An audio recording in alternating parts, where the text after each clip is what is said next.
Hello everyone and welcome back to another video. Today we'll be taking a look at a Project Euler question and we'll be taking a look at question number 85. Okay, so here's basically the question. I'll give you a quick chance to read it before I then explain the solution. Okay, so pretty much what the question is saying is that there are n number of ways to achieve some sort of rectangle which can be placed within a larger rectangle, okay? And they want to find out which value of n is closest to 2 million, and then from there the solution becomes straightforward. We just need to print the corresponding widths and heights.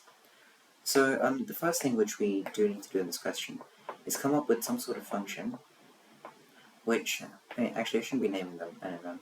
I'll label it width and height.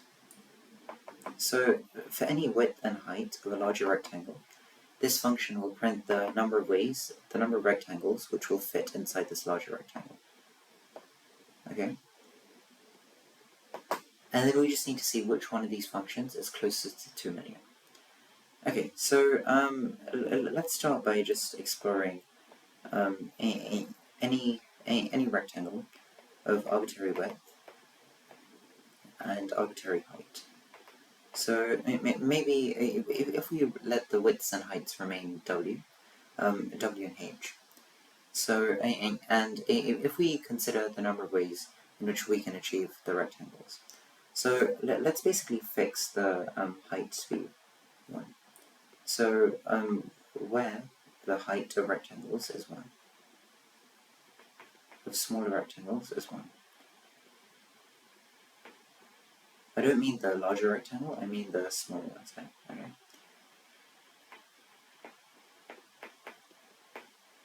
So in this situation, when we're only concerned with rectangles of height 1, we basically need to consider rectangles of this form. So a rectangle like this, for example, would be valid.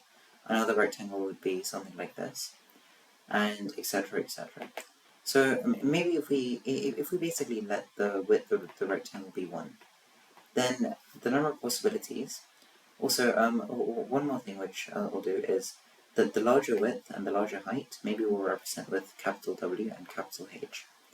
Okay, so if lowercase w is equal to 1, then the total number of rectangles would be capital W, since the rectangle could be in any one of these squares, and that list is exhaustive, right, of all the possible squares which rectangles could be on.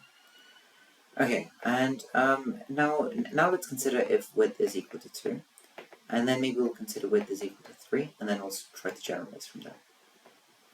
So if the width is equal to 2, then we basically have rectangles which can be in any of the squares up until here. So if we consider the leftmost square, that's probably the easiest way to count these. The leftmost square can be in any position from 1, 2, 3, all the way till w minus 1. I'm using a 1-base indexing here, just for convenience. And so the number of ways over here would be w minus 1. And now we can see a similar pattern for w equals 3, lowercase w equals 3. The number of ways would be w minus 2, sorry. Okay. So now from this, we can basically see that for any arbitrary w, if w is equal to k, then the number of ways would be w minus k plus 1.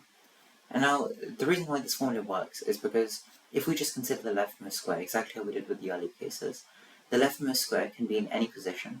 It can be in the first position, second position, third position, all the way till the w minus k plus 1th position. So which is why the number of ways is basically going to be this. Okay.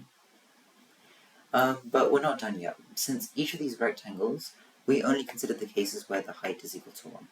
But, these rectangles could have any height, and it wouldn't actually change the results for the width.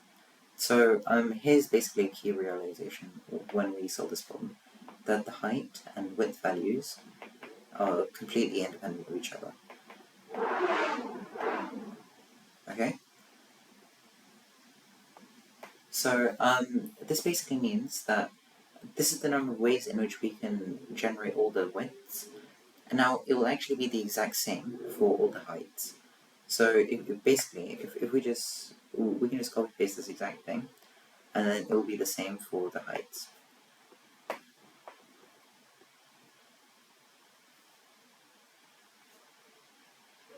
Okay. Sorry, I'm just trying to paste it. Okay, it's not working, but it's okay. Maybe I'll just rewrite it. But I'm sure you get the idea. So this basically means if height is equal to 1, then the number of ways would be capital H. If height is equal to 2, the number of ways would be capital H minus 1. And in general, if height is equal to k, the number of ways would be h minus k plus 1. Okay, so now all we have to do is iterate over all possible widths and heights of the smaller rectangles. So the smallest possible width and height would be 1 each, right? A 1 by 1 rectangle.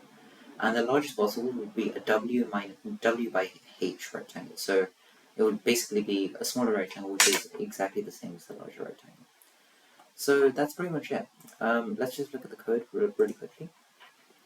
So we initialize total to 0, and all the rectangles, these are all the possible widths, 1 to width. The reason why there's a plus 1 here is because width is basically exclusive on the right side. So which is why this basically goes from 1 to width inclusive. And it goes 1 to height inclusive as well.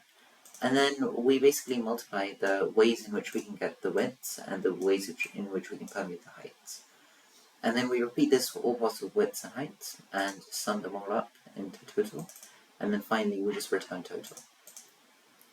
Okay, so the first thing we should do before we proceed any further is, sorry I didn't include that, is just see if our answer is correct for 2 by 3. Since that's basically the example which they gave in the question. So, sorry, this line's just part of the rest of the solution. But for a 2 by 3 rectangle, the number of ways in which we do it is 18, which is indeed correct. So, now at least we have confirmation that our function is correct. And now let's basically do the rest of the code. So all we have to do is go through all the possible widths and heights. Up till a certain limit. So the limit which I've chosen to be is a 100 by 100 rectangle. That's the largest possible rectangle, which I think the solution will lie in. Maybe it's not, and maybe we'll have to increase n, but this is the starting point. If we just guess that the number of ways is somewhere in between a 1 by 1 and a 100 by 100, that's most likely going to be correct. Okay, and now all we have to do is calculate the difference between the number of ways in which we can permute this rectangle, and also 10 to the power of 6. Sorry, there shouldn't be a 2 here. Actually, yeah, there should be a 2, sorry, it was a 2 million, not 1 million. So, which is why we need to take the difference between the number of ways in which we can permute our 1 and 2 million, okay? And now if the difference is less than the current closest, i.e. the difference of the current closest element, then we basically we change current closest. And now it's worth mentioning that current closest, the first index, that will basically store the area of the rectangle, and the second one will store the number of ways in which, a number of smaller rectangles which can fit. The reason why we have the area is because that's basically what the question is asking us to return. So that's pretty much it. That's what we append to current closest, and then after we repeat this sufficiently many times, we'll achieve the value of current closest. So now let's run the code. It should give us, yes, okay, so it basically gives us 2772 as the area, and 2 as the difference.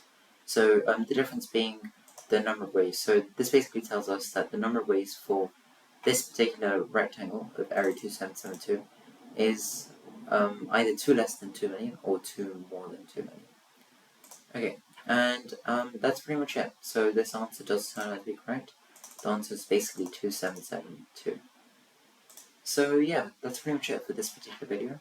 I really hope you enjoyed watching this video. Hopefully you learned something new about the way in which we tackled this. And if you learned something, or if you liked the video, please be sure to leave a like and subscribe. And I'll see you in another video next time. Thank you very much for watching. Bye.